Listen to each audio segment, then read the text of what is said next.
Welcome back to the Playbook, everyone. My name is Bridget. This is Chris. We will be your host for today. On this week's episode, we're going to be talking a lot about the NRLW and some of the, hot topics of the week about the NRLW and what's going on with that. You want to kick us off with your section? Okay. Well, I thought this is a really cool thing, and I came across this. Positive vibes start to the day. Positive vibes. We do love a positive vibe. But, we've had lots of developments in women's sports over the last few years. I remember going to a women's state of origin back when they only had the one for the year, and they had it in Leichhardt Oval, so like the Tigers' home ground, in 2019, I believe. And it was small turnout, there weren't that many people there. It was Paid intimate. Tickets are pretty cheap. I was there with a friend, and we actually, because it was quite intimate, I do enjoy this, we got to meet pretty much everyone on the team. We were allowed on the field, and I was able to get, these tiny little NRL keepsake balls that was signed by like the Queensland captain at the time and other players. It was really interesting. But that aside, I saw something this year which not only are they expanding the NRLW's league again, and it's, it's about to start. Which we love. Which we do love.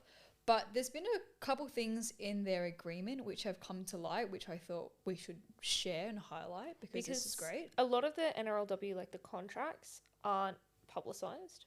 Unless the player talks about it openly, they're not. It's not like we know Nathan Cleary's on 1.2 million a year or whatever he's on.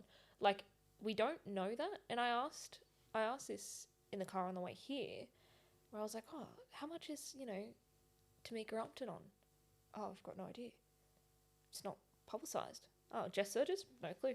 Yeah, I could try. I can even look for it now, but I don't know whether I even find anything. It's not like oh my God, they're on this amount of contract, da-da-da-da. And, we have a whole episode out about salary caps and talking about that in the men's versus women's. And in the research for that episode, we've come across a lot of very interesting stuff about NRLW. So tell me about this policy. I'm very excited to hear it. Okay. So one thing, I think this can go across for every sport in general, but when you're a woman, there is that opportunity for you to, be a mother and take leave. There's pregnancy, there's all the, maternity, paternity, whatever leave. Yeah. All the different leaves, but also, needing to have that transition, especially if you're an athlete, when you're first playing professional grade football, which includes lots of tackles, lots of tackles. Very dangerous. It's a contact sport, and it's not something that women who are pregnant should be doing. But, if you're a professional athlete, I think someone like Serena Williams, for example, very different sport, but she was playing the US Open or Grand Slam while she was pregnant, and then she won. Insane. But NRLW is very different because it's contact and it's very dangerous. One thing that the NRL decided to do, I think it's starting this year actually, is to enact a pregnancy policy, which is super cool, and it will allow players to step away from the game for 12 months while still keeping their contracts in place. Oh, that's great. It is. So it encourages them to, if they want to start a family, if they happen to fall pregnant, it's not going to be at the expense of their career. Yeah. And I think that's super important because in and out of sports, it's a whole thing about, when do I become a mother? Because there's often nowadays there is an amount of choice that you have in it, especially in a first world country like Australia. There is a little bit more choice about when I become a mother. But there's always that topic of, oh my God, is this going to impact my work? Yeah, what's going to happen to me if I fall pregnant? Yeah. And a lot of the times in workplaces as well, it's kind of like, when do I tell my employer? Yeah. Is it like 3 months in? Is it 6 months in? If I'm doing IVF, do I tell them? Do I not tell them? Because there could definitely be that jeopardy situation. So in addition to this pregnancy policy that's been enacted, clubs will also be able to access a replacement player during that period. So support will be provided for primary carers for 24 months. And not only that, this isn't in this article, but when women do fall pregnant and they're allowed to step away for 12 months, they have that opportunity to transition into a different position in the club. So they can still have a career and they can work just on like the business side or like which is maybe great. a coach or just something Any within training's that. good training. Exactly. So it keeps them within the league. Oh, They're still involved. love They're that. just not jeopardizing their health. And I just saw this and I thought, wow, why is this not talked about more? Yeah, that's so fantastic. For something which is, you know, obviously a contact sport, it's super important. A lot of the time the limelight is on men because a lot of the time men's contact sports are just there. They're in prime viewership on NRL TV. versus NRLW. Why am I calling it the NRLW when you don't call it the NRLM? Exactly. So I just saw this maternity leave pregnancy policy, which is enacted as of this year. And I think there's even like one player who has fallen pregnant this year. I will have to check this. Give me 1 second. Oh, yes. Here we go. So there was an article from December last year, which is talking about female stars juggling pregnancy and motherhood. Because that's a big topic in a lot of Matildas. You watch the Matildas movie on Disney, or the documentary, that focuses a lot about Katrina Gorey's return after having Harper and what life looks like for her because at the time she was a single mum. She chose to do IVF by herself and did that whole process of insemination, everything like that, by herself in Sweden, knowing damn well that her entire family lives in Australia. And so when she had this kid, Harper, who was gorgeous, very, very different view on motherhood as someone who was a single parent, and her team, where she was at the time, supported her amazingly. And then literally, I think it was not even 6 months after, she met Harper's mum. Can't remember her name. And they now have a second child together, so cute. using the same sperm donor. Very adorable. There you I love a feel-good story. We do. And there was one person in particular which this article was written about. So Sammy Bremer, who represented the Gillaroos, the Australian women's rugby team. And she announced her first pregnancy back in 2019. And resources were super limited back then. Resources grew a little bit more when her second pregnancy came around. And they'd taken, again, another step forward when she had a third kid in 2023. So now, here we go. We're talking about Caitlin Johnston Green, who's another Australian prop, and she embarked on her pregnancy journey. So Bremner was talking about how she's hopeful that this Sharks play can draw on the experiences of these who have travelled in recent years. And Bremner has returned to rugby league following childbirth on 3 separate occasions. The most recent being a shock comeback from retirement to the 2024 NRLW Premiership with the Roosters. That's right, and they went all the way. They did? Yeah. Which was really impressive. And now she's transitioned into the role of female football manager at the Dragons, where she continues to advocate for improved conditions for female players, in particular new mums. So it's kind of come full circle for someone like her, and I think she's just an example of what the league can do now that they're not only investing in, you know, the future women's sports, but also protecting their players like this. Oh yeah, absolutely.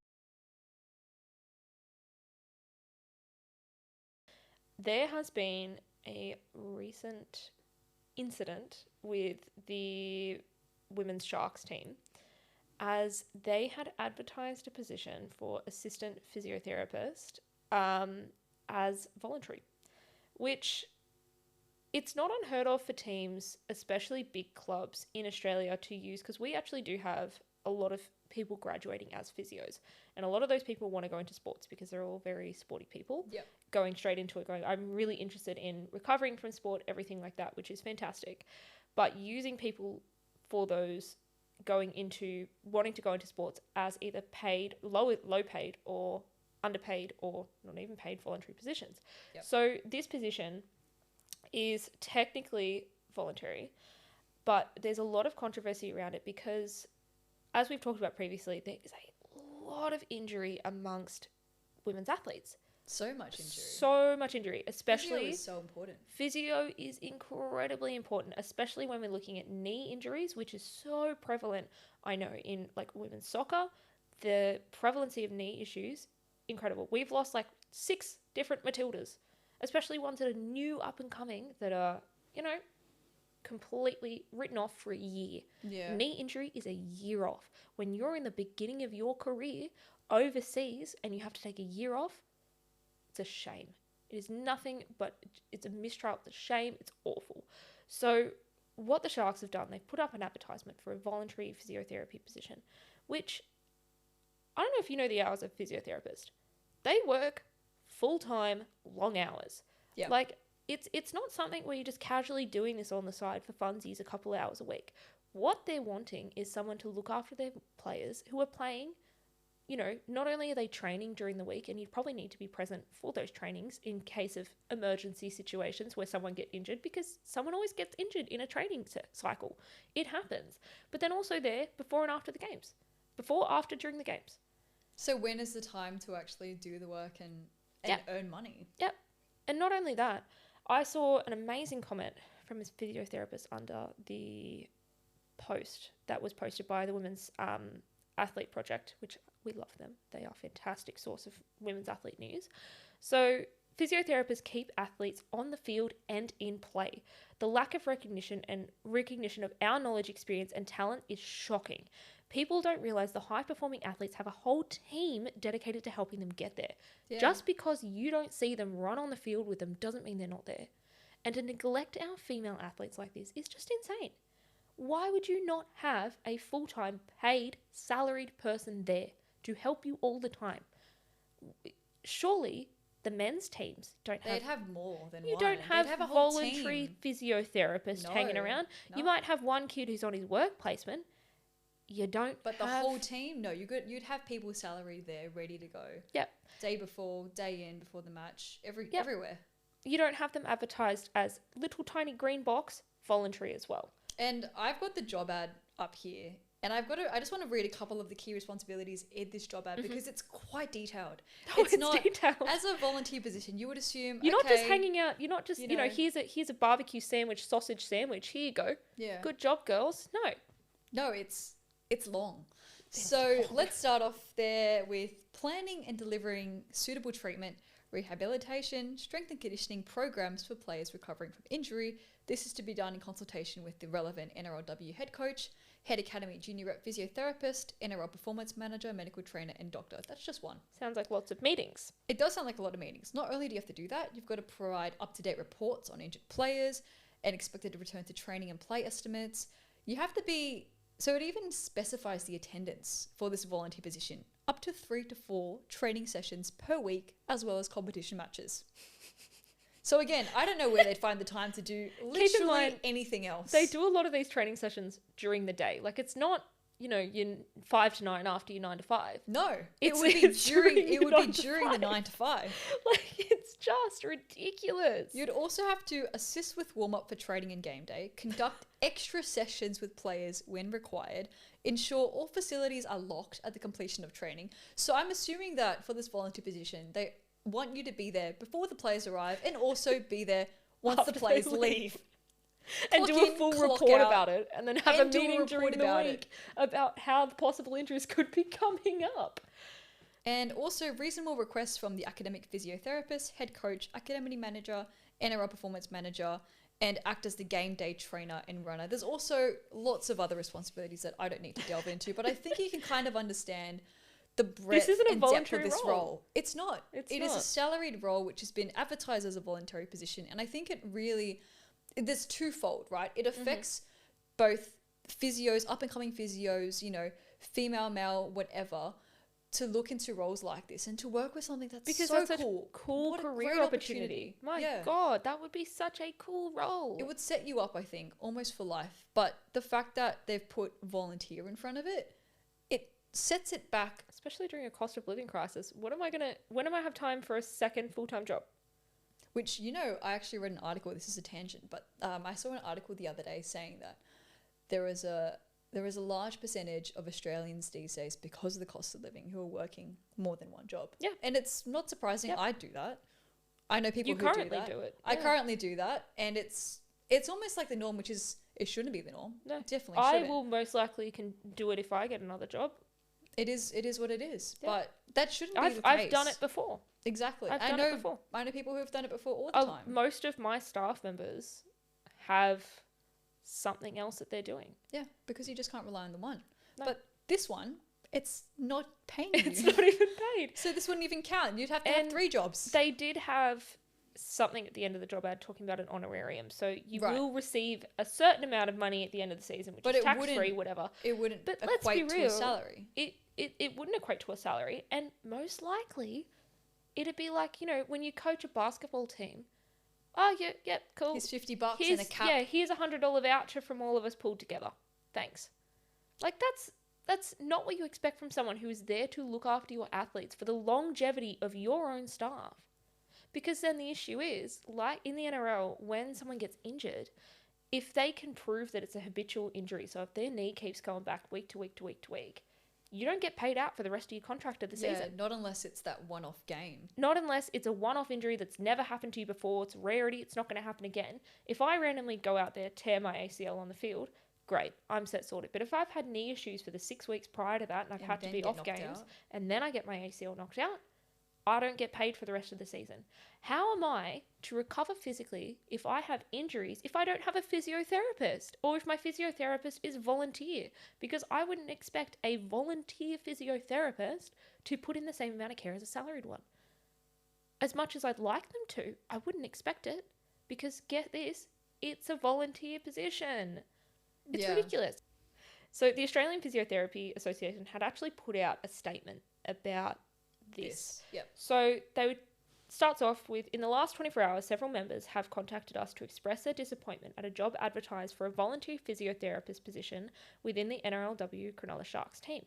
The position comes with significant responsibilities and substantial time commitment and is not the type of position that you would expect for a volunteer position. The advertisement has recently been amended to include an honorarium. The Australian Physiotherapy Association is currently preparing a letter to send to the Cronulla Sharks about this serious issue. Physiotherapists play a vital role in sports, and it's important that contribution is recognised through appropriate remuneration. We'll keep you updated on this important issue as it develops. So I'm really glad that as the National Association for Physiotherapists, they are taking a stand. Because not only is this vital for the players, it's also incredibly vital for physiotherapists to know that their positions aren't voluntary. You've not gone through 4 or 5 years of university, only including to be offered a volunteer position. Like, that's ridiculous. And one of my favorite comments under this post was, and this is, it's so true. Our female athletes are crying out for more research on the injuries they are suffering, ACLs, concussions, etc., etc. Appropriately remunerating experienced and qualified professionals to work in their club is more likely the answer than getting someone who's fresh out of uni and unpaid. It's ridiculous. And I actually just Googled the average physiotherapist salary in New South Wales because I figured it would be a good thing to compare against $0. $0. Let's have a guess as to what they earn in New South Wales. Honestly, I'll give you a band. I think it's like $70,000. At least.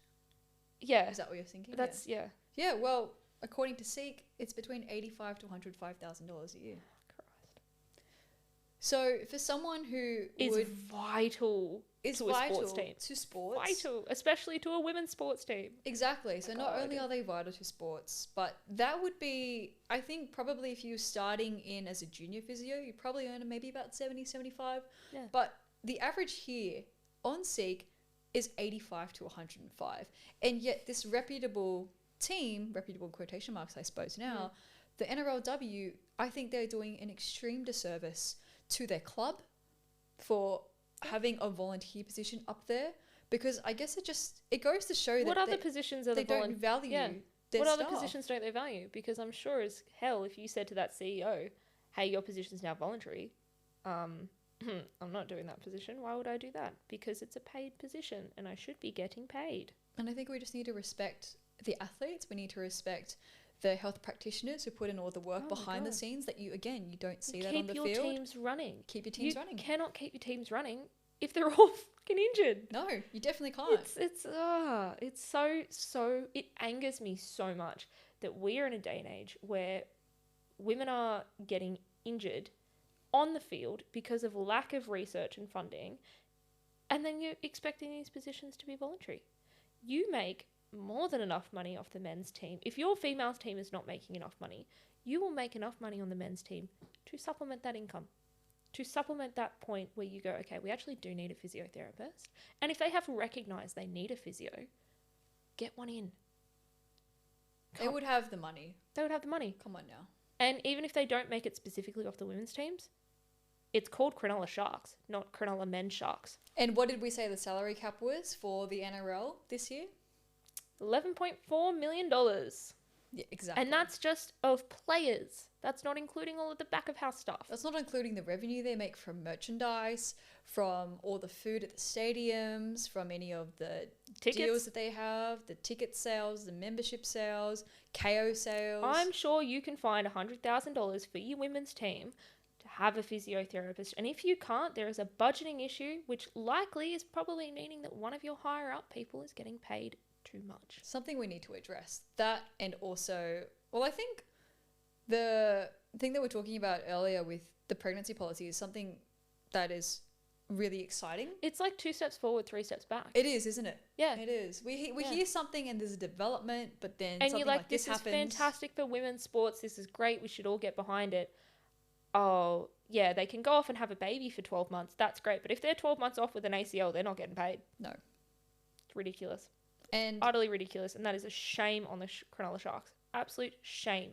It is. They should be ashamed of themselves.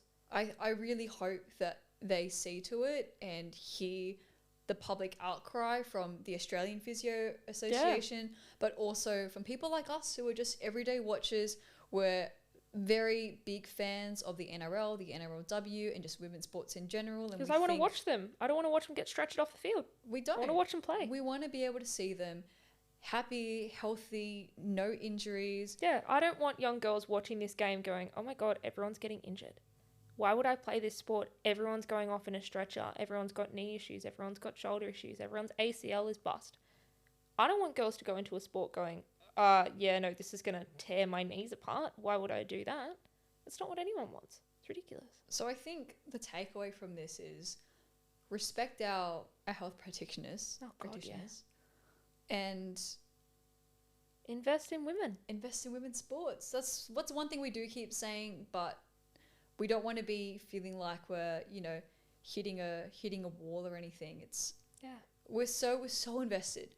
Yeah. If we could, I think we could go. If we had the capacity to, I would love to go and support every NRLW women's sports, but every team, every game, every matchup, and unfortunately, we cannot do that because we are poor.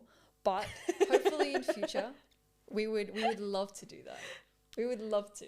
It would be great. It would be fantastic. But that requires women being there and not being injured. Yeah. Well, I think this has been a good episode. Yeah. Quick and easy. Quick and easy. We do love that. Thank you for listening to the Playbook. Let us know what you think. If there are any up-and-coming games that you think we should watch. Any policies that you think we should be enacting as well. Policies that we need to have a zoom in on. Little gander. Yeah, everything. It would be super exciting. Message us on Instagram at Official Playbook Podcast. We would love to hear from you. Bye, guys. See ya.